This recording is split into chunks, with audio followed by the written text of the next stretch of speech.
ఎన్నికల సమయంలో ఎన్నో అవమానాలు ఎదుర్కొన్నారు. అవినీతి అక్రమాలపై ఝాన్సీ రాణిలా విరుచుకుపడ్డారు. తొలిసారి ఎమ్మెల్యే అయిన అసెంబ్లీలో తనదైన శైలిలో గళం వినిపిస్తున్నారు. నియోజకవర్గ అభివృద్ధికి తహతహలాడుతున్నారు.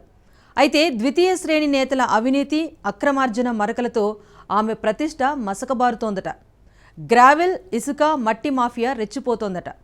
డెల్టాలో అవినీతి బీటలు వారుతున్నాయంట. సామంతరాజుల చేతికి పేటెంట్ ఇవ్వటంతో టీడీపీ పాత క్యాడర్ సైలెంట్ అయిందంట. ఇంతకీ ఆ నియోజకవర్గం ఏంటి? ఆ మహిళా ఎమ్మెల్యే ఎవరు? ఆమె ముందున్న సవాళ్లేంటి?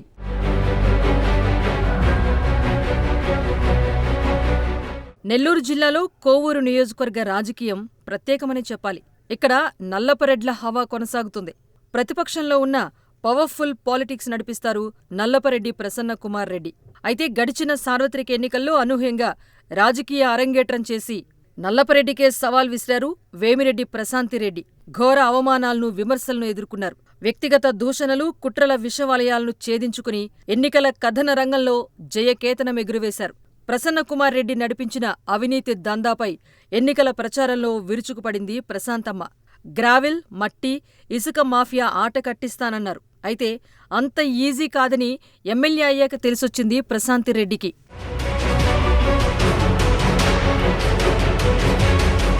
అధికార పార్టీ ఎమ్మెల్యేగా గ్రావెల్, మట్టి, ఇసుక మాఫియాలను కంట్రోల్ చేయటం ప్రశాంతమ్మకు కత్తిమీద సాములా తయారైందంట.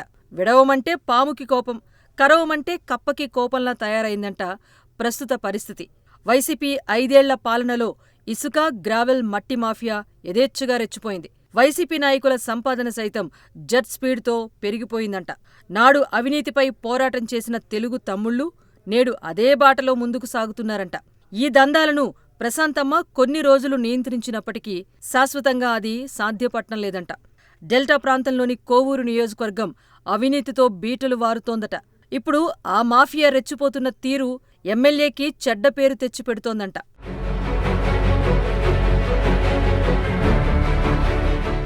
నియోజకవర్గంలో అవినీతి తీరు ఇలా ఉంటే క్యాడర్ తీరు మరోలా ఉందంట. ఎమ్మెల్యేగా ప్రశాంతిరెడ్డిని గెలిపించుకునేందుకు పాత నీరు, కొత్త నీరు అన్న తేడా లేకుండా ఎవరికి వారు క్షేత్రస్థాయిలో పనిచేశారు. అయితే అధికారంలోకొచ్చిన తర్వాత గతంలో తెలుగుదేశం పార్టీ కోసం సర్వశక్తులు ఒడ్డి త్యాగాలు చేసిన కుటుంబాలను ఎమ్మెల్యే ప్రశాంతిరెడ్డి పక్కన పెట్టారంట. దాదాపు అన్ని మండలాల్లో సొంత సామంతరాజులను ప్రశాంతమ్మ నియమించిందంట. సామంతరాజుల తీరుతో టీడీపీ క్యాడర్ సైలెంట్ కాగా ఎన్నికలకు ముందు పార్టీలోకొచ్చిన వారికి తెలుగుదేశం పేటెంట్ అయిపోయిందంట. నెల్లూరుకు చెందిన నేత బుచ్చిరెడ్డిపాలెంలో వ్యవహారాలకు చెక్ పెట్టేందుకు వెళితే బుచ్చిరెడ్డిపాలెం నేతలకు, నెల్లూరు నేతకు మధ్య తీవ్ర వాగ్వాదమే జరిగిందంట. కోవూరు నియోజకవర్గంలో తెలుగుదేశం పార్టీ పాత క్యాడర్ పరిస్థితి గ్రామానికి ఓ గాథ, మండలానికో కథలా తయారైందంట.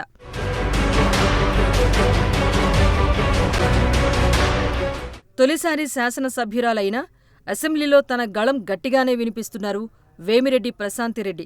నియోజకవర్గానికి సంబంధించి అనేక సమస్యలను అసెంబ్లీలో ప్రస్తావించారు. సెజ్ భూములను సద్వినియోగం చేసుకుంటూ నియోజకవర్గ పారిశ్రామిక అభివృద్ధిపై దృష్టి సారించారు. భర్త ఎంపీ వేమిరెడ్డి ప్రభాకర్ రెడ్డి సూచనలు, సహకారంతో చేనేతల అభివృద్ధికి కృషి చేస్తున్నారు. షుగర్ ఫ్యాక్టరీ సమస్యలను ప్రభుత్వం దృష్టికి తీసుకువెళ్లి పరిష్కరించాలని ప్రయత్నిస్తున్నారు. సొంత నిధులతో చేపడుతున్న అనేక అభివృద్ధి కార్యక్రమాలు ఎమ్మెల్యే ప్రశాంతిరెడ్డికి మైలేజ్ తెచ్చిపెడుతున్నా పార్టీ ఆవిర్భావం నుంచి ఉన్న కేడర్ను పక్కన పెట్టారన్న అపవాదు డామినేట్ చేసే పరిస్థితులు ఉన్నాయంట.